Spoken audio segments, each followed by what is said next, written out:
ભાગવતના મહિમાને સમજીએ. મહિમાનું જ્ઞાન થાય તો ભાગવતમાં પ્રેમ થાય.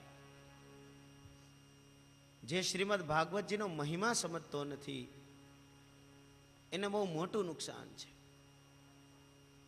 ભાગવત એટલે ભગવાન.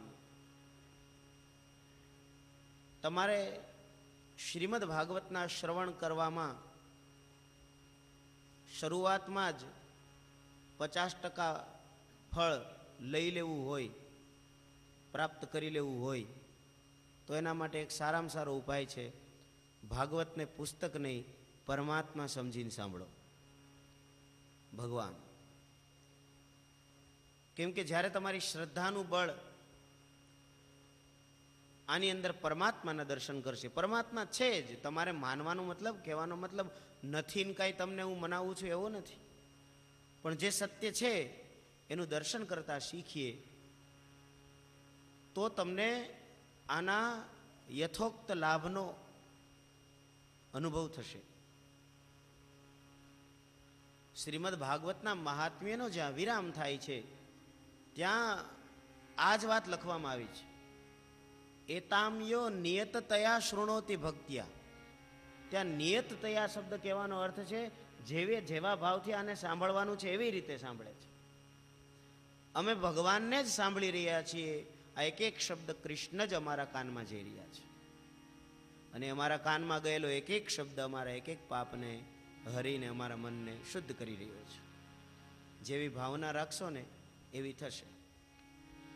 જો ભાવના ન હોય ને તો ભગવાનમાં પણ ઈશ્વર તમને મળી જાય તો પણ એમાં ઈશ્વરના દર્શન ન થાય. અને ભાવના જેનામાં છે એ લોકો પથ્થરને પણ પૂજીને પરમાત્માની પ્રાપ્તિ કરી લે છે. ત્યારે મહત્વ છે શ્રદ્ધાનું. શ્રીમદ ભાગવત ભગવાનનું જ સ્વરૂપ છે. ભગવાને મનમાં વિચાર કર્યો, મારા ભજનથી ને મારા દર્શનથી માણસ તરશે નહીં, કેમ કે મનમાં પાપ ઘણા બધા છે. ચાલો ને હું જ શાસ્ત્રના રૂપમાં પરિણત થઈ જાઉં અને વૈષ્ણવોના કાનમાં ચાલ્યો જાઉં અને અંદરના પાપને હરી લઉં. આવો વિચાર આવ્યો ને ત્યારે વ્યાસજીના લેખની દ્વારા સ્વયં ભગવાન ભાગવતના રૂપમાં પ્રગટ થયા છે. આ શ્રીમદ ભાગવતનું રહસ્ય છે. ભાગવતજી સાક્ષાત ભગવાન છે, એટલે આપણે ભાગવત ભગવાન કી જય એમ કહીએ છીએ. જેવી રીતે શ્રી કૃષ્ણ પરમાત્માનું મંદિરમાં સ્વરૂપ હોય અને એના દર્શન કરીએ અને પ્રણામ કરીએ તો પુણ્ય લાભ થાય છે ને, એવી જ રીતના શ્રીમદ ભાગવતને પ્રણામ કરો તો પણ એટલું જ પુણ્ય મળે છે, કેમ કે ભગવાન છે. શ્રીમદ ભાગવત રાધા કૃષ્ણ ભગવાનના સ્વરૂપ સિવાય બીજું કાંઈ નથી.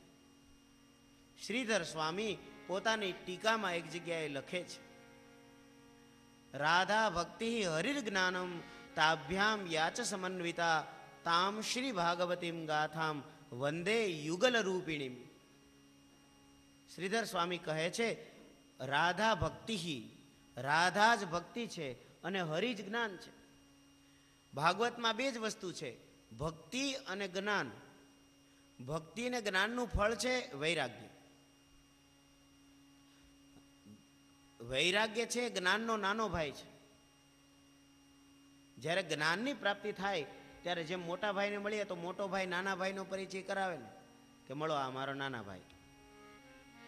એમ જ્યારે ભક્તિની પ્રાપ્તિ થાય ત્યારે પછી ભક્તિનું ફળ છે જ્ઞાન, અને જ્ઞાનની પ્રાપ્તિ થાય ત્યારે જ્ઞાન જ, ભક્તિનો જ્ઞાનરૂપી જ પુત્ર પોતાના નાના ભાઈ એવા વૈરાગ્યનો આપણને પરિચય કરાવે છે.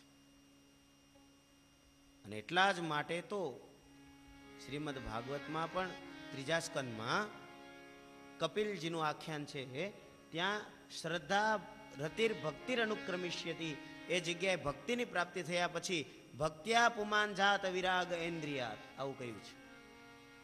આ બધો ક્રમ છે. ભક્તિથી જ્ઞાન અને જ્ઞાનથી વૈરાગ્ય. મનનો સ્વભાવ છે પ્રેમ કરવાનો. મન પ્રેમ કર્યા વિના રહી શકતું નથી. વિવેક આપણામાં હોવો જોઈએ કે આપણે સંસારને પ્રેમ કરવો ભગવાનને. એ નિર્ણય કરવા માટે થઈ અને પહેલાં એ સમજી લેવાનું કે કોને પ્રેમ કરવાથી શું મળે સંસારને પ્રેમ કરીએ તો શું મળે ભાઈ? તો કે દુઃખ સિવાય બીજું કાંઈ ન મળે. શું કામે? કે તમે જેને પ્રેમ કરો છો, કદાચ એ વ્યક્તિ, એ વસ્તુ, એ પરિસ્થિતિ તમને મળી જાય તો પણ સંસારમાં મળેલું કોઈ પણ પ્રકારનું સુખ વ્યક્તિના રૂપમાં, પરિસ્થિતિના રૂપમાં કે પદાર્થના રૂપમાં, તમારે બંગલો જોતો હોય ને બંગલો મળી જાય, ગાડી જોતી હોય ને ગાડી મળી જાય, એ પદાર્થ છે. તમને કોઈ વ્યક્તિ સાથે પ્રેમ છે, તમારી સાથે જ રહે એવી તમારી ઈચ્છા છે, એ તમને મળી જાય, એ વ્યક્તિ પ્રત્યેનો પ્રેમ છે. અને વ્યક્તિ એને મકાન, ગાડી, બંગલા, માન સન્માન બધું મળી જાય, પછી તમે એવું ઈચ્છો કે આવી જ પરિસ્થિતિ હું રહું ત્યાં સુધી મારા જીવનમાં રહે, આમાંથી કાંઈ સુખ ઓછું ન થાય, ક્યારેય મારું અપમાન ન થાય, ક્યારેય મારા પૈસા ઓછા ન થાય. આ પરિસ્થિતિ પ્રત્યેનો પ્રેમ, કે આવું નવું, આવી નવી જલસા, આવો નવો મજા રહે, આ પરિસ્થિતિ પ્રત્યેનો પ્રેમ છે. પદાર્થ, પરિસ્થિતિ અને વ્યક્તિ. પણ તમને ખબર છે, આ ત્રણેય શાશ્વત નથી. આ ત્રણેય માગો તો મળી તો જાય, પણ તમે એમ કહો કે સદાય સાથે રહીએ, એવું સંભવ નથી.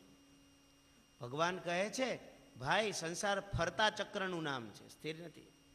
આજે સુખ છે તો કાલે દુઃખ આવવાનું જ.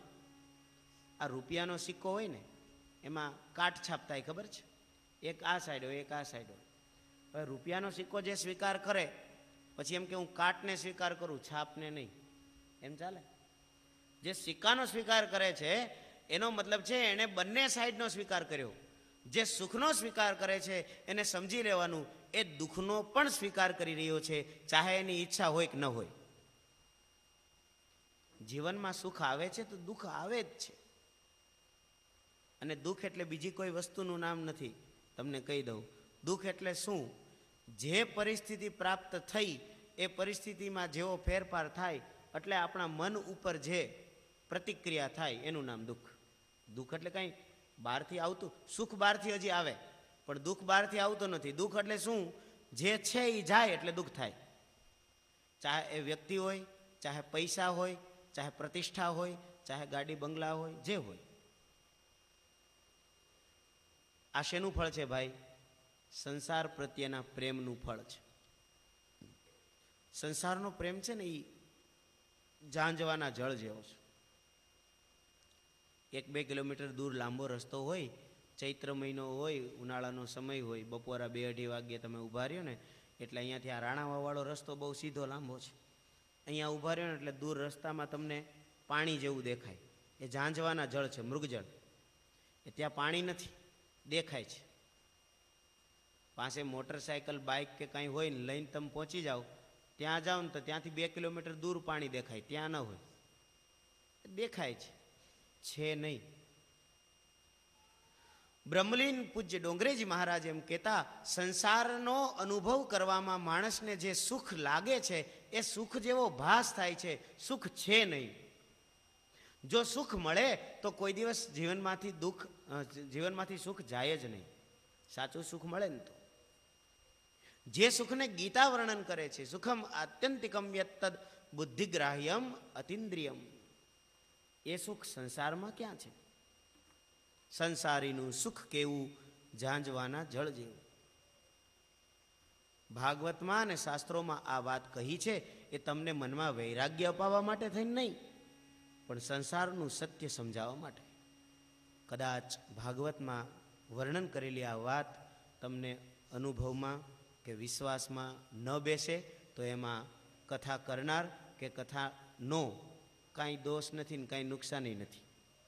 તમને અસર ન કરે અને તમે આ વાતને સ્વીકાર ન કરો તો એમાં નુકસાન વક્તાનોય નથી ને ભાગવતજીનોય નથી. આપણે ભરોસો ન કર્યો એટલે આપણે સાવધાન ન થયા, નુકસાન આપણું છે. આજથી 2-5 વર્ષે 10 વર્ષે જ્યારે સંસારમાં પરિસ્થિતિ આવશે ત્યારે એમાં તમે દુઃખી થશો. પ્રશ્ન બીજો, આ વાત જો સમજી જાય તો શું એને જીવનમાં દુઃખ ન થાય? કયું? એના જીવનમાં દુઃખ તો આવે જ. જે આ વાત સમજી જાય એના જીવનમાં દુઃખ આવે. પણ થાય શું ખબર છે? એક ભાઈ આ વાતને સમજી ગયો હોય ને બીજો ન સમજ્યો હોય. જે સમજી ગયો હોય ને એના જીવનમાં દુઃખ આવે ને એટલે એને આ યાદ આવે કે જો આ તો કહ્યું જ તું, આ તો થવાનું જ હતું. પરિણામ શું થાય ખબર? દુઃખ આવે ખરા, પણ એ દુઃખ એ માણસને દુઃખી કરી શકે નહીં. એ કે મને